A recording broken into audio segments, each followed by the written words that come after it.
This year, Kamen Rider turned 50 years old, and Toei is celebrating in typical fashion with a signposted anniversary series, multiple side projects, and the franchise expanding into new and strange realms like America. All that just goes to show that Rider is truly Toei's most popular series, both in terms of sales and audience enthusiasm, but it hasn't always been that way. Yeah, well, it may be hard for some of us weebs to imagine. In a time long before Ex-Aid, Gaim, Double, Decade, Kabuto, or even Kuga, Rider did once struggle to stay aloft and even went dormant for a short time after one fumble too many. But Shotaro Ishinomori, the series' original creator, and several other notable names working at Toei at the time wouldn't stand for it. They knew there was still something to the idea of Kamen Rider, still stories left to tell, still people left to reach, and still toys left to sell. So they began a project that would ultimately lead to a series of three loosely stylistically connected films, a series that I and several others now refer to as the Dark Ages Trilogy, because it takes place during a dark period of time when there were no Kamen Rider shows being produced for TV. A period of time that the government now insists we all refer to as the 1990s. Today, tonight, or to whatever it is, wherever in the world you are, I am going to take you on a journey through those three films and discuss their stories, characters, themes, and why I love them and see them as a truly underappreciated era in one of the biggest tokusatsu franchises out there. Because, you see, there are Heisei fans and Showa fans and even a newly emerging crop of Reiwa fans, but I'm the Vacuuminator, and I'm a Kamen Rider Dark Ages Trilogy fan.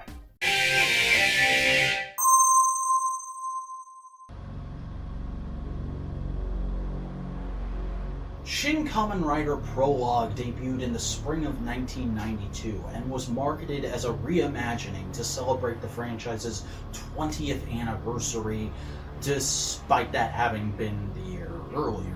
Directed by Makoto Tetsuji with a script by Jonichi Miyashita and Joe Onodera, the story follows Katsushia Ishikawa as Shin Kazumatsuri, a former motorcycle racer now participating in human experiments being conducted by an organization known simply as the Organization. Recently, Shin has been having a series of nightmares involving visions of women being brutally murdered and a large insect monster emerging from within him, but he soon discovers after doing some digging around that they are in fact real.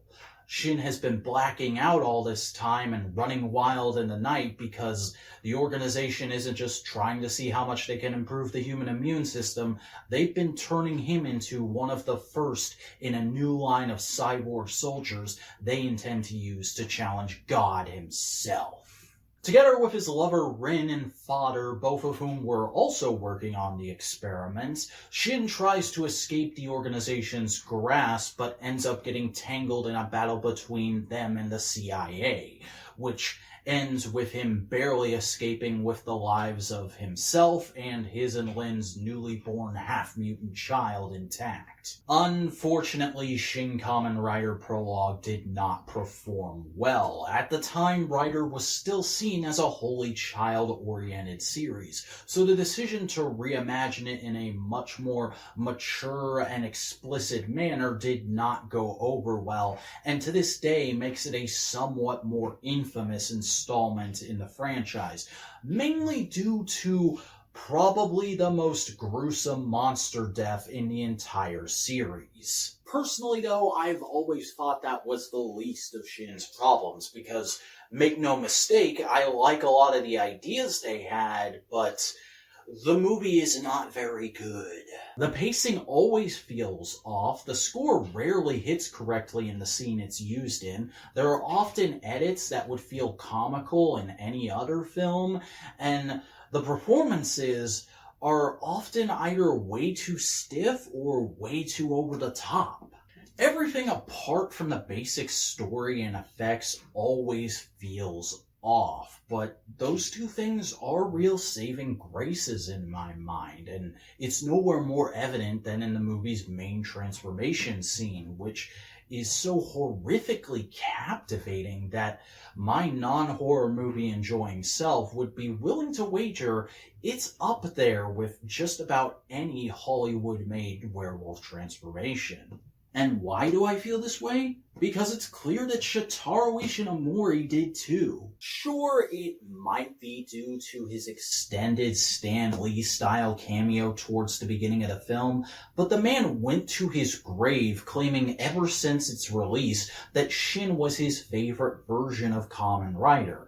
And I choose to believe that it's because it's as close as we got to his original vision for a very long time. Though that favoritism wasn't enough to get Shin the continuation its title implied, as well there were plans for Shin to have a follow-up series that would have seen him don a more traditional rider-style costume atop his mutant body. They were scrapped when the movie underperformed. And to this day, Shin has never reappeared aside from blink and you'll miss it cameos in some of the many all Kamen Rider crossover movies. With 80% of its title about to be reused for a retelling of the original series from director Hideaki Anno of Shin Godzilla and Evangelion fame, it's highly unlikely we'll ever find out what actually became of Shin and his child. Though I personally still hold out hope for a manga or a Toei Tokusatsu fan club miniseries. But time marches on, and so did the series, with Toei bringing in a new creative team for yet another reimagining that would see Rider go back to its roots for a new take on Riders 1 and 2. Ones that would feel much more like older siblings and protectors to the children in the audience. The first of which would be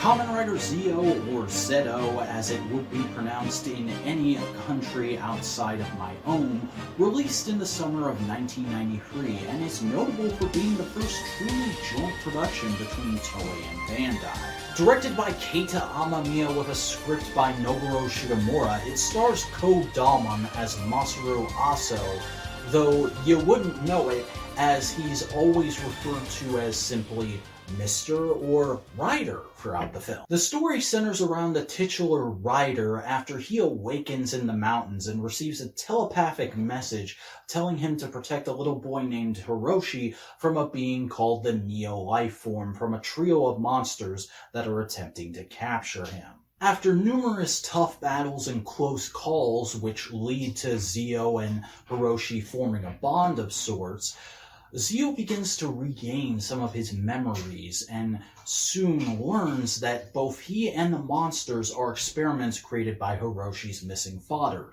Dr. Machizuki. Before he can act on this news, though, Hiroshi is lured away by the monsters using the image of his missing father, and Zio is forced to confront the Neo-Life Form at Dr. Machizuki's old lab, where he learns that the doctor is the one who sent the telepathic message in the first place, as the Neo-Life Form was also one of his experiments and has now gotten out of control and is attempting to use the good doctor to become as powerful as a god.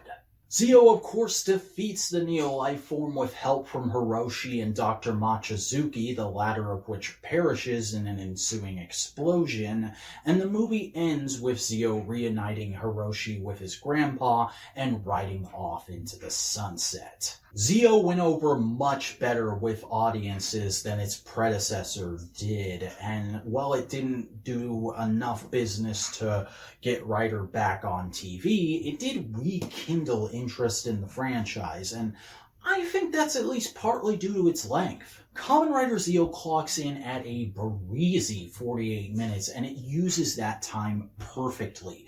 There is not a minute of this film wasted, not a scene that lingers on for too long, and not a character that feels superfluous. It also refocuses on the idea of Kamen Rider being a protector, and showcases that in a lot of action scenes that feature some of the best special effects of the time, brought to life by its director, who, as it turns out, is something of a Toei journeyman, having worked on shows like Jetman and Kamen Rider Black before this.